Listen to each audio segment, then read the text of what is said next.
Alex Burnstein said, what is the female equivalent of the hero archetype? That's a great question, man. I spent a lot of time thinking about this, and of course the women in my class, and perhaps some of the women online too, are irritated or put off or maybe just alienated, and perhaps properly so, by the fact that the archetypal hero is masculine. Now there's complex reasons for that, and I would recommend for those who are actually interested in such things to read Erich Neumann's The Origins and History of Consciousness, and also The Great Mother, which are two great works of Jungian psychology. Camille Paglia, by the way, is a big fan of both of those books, for those of you who might be interested, because Neumann does the best job that I know of describing why the symbolism of the hero is laid out the way it is, why Mother Nature is mother, feminine, and why the hero is masculine. Now, but here's how I've come to understand it, and I'm going to use Christian symbolic language because it's the quickest, it's the shortest route to this sort of explanation. So I would say that in the male psyche, the dragon slaying hero is at the forefront, and so that would be Christ in the archetypal mode, because this dragon he defeats is the evil that is encompassed within the figure of Satan. So that'd be like the ultimate dragon. And then behind that is the feminine, the compassionate, the caring, and that would be embodied, say, in the Christian figure of Mary. So you have in the male and female soul, let's say you have Christ and Mary, but in the male, Christ is foremost, that's the dragon slayer, we'll say, and Mary is the secondary character.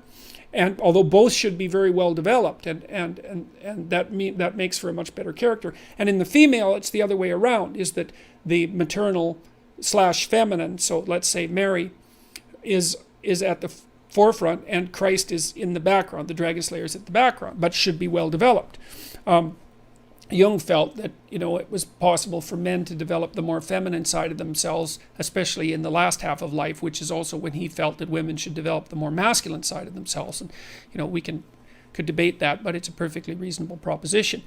Now, we should note that the figure of Mary is actually a heroic figure in and of itself, because you can really understand this if you look at Michelangelo's Pieta. So in that great sculpture, you see Mary who's holding the crucified Christ, and that's basically her son, right? Her son who's just been offered up to the world and betrayed by his friends and broken on the cross. And in other words, he's been subject to the worst that life can throw at him. And the thing about Mary is that she knew initially, when she agreed to give birth to the Savior of mankind, that he would be broken. And that's an archetypal story, because women know in their heart of hearts that their children are going to be broken and killed by the world. That's the human condition.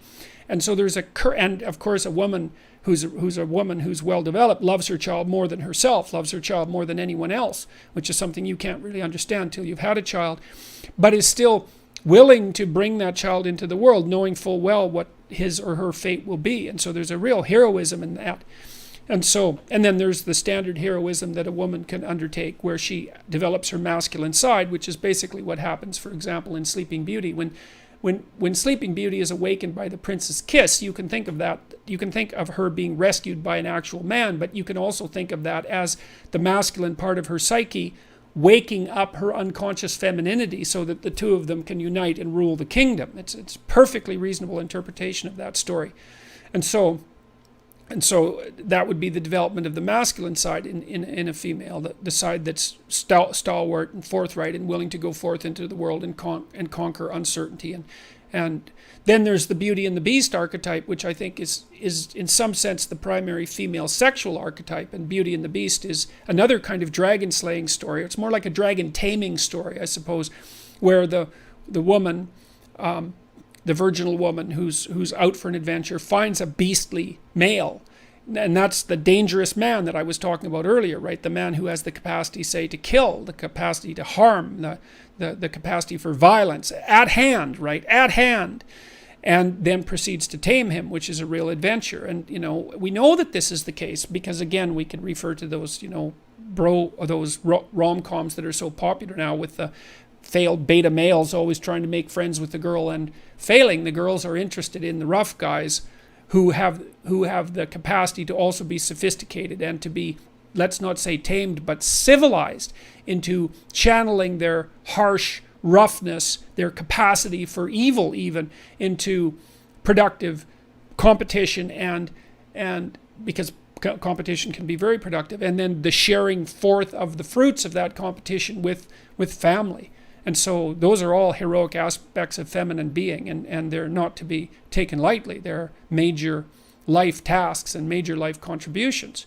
And I guess another part of the heroic element of the female is the subjugation of her own primacy with regards to her child, because my daughter just had a child, by the way, so I'm a grandfather, so hooray for that, and it went really nicely, and I'm so happy about that because A, I love my daughter, and B, I really, really like kids. I think they're so great.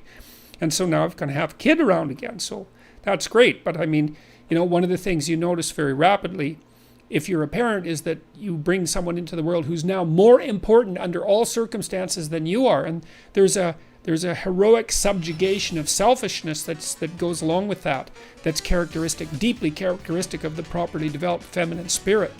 So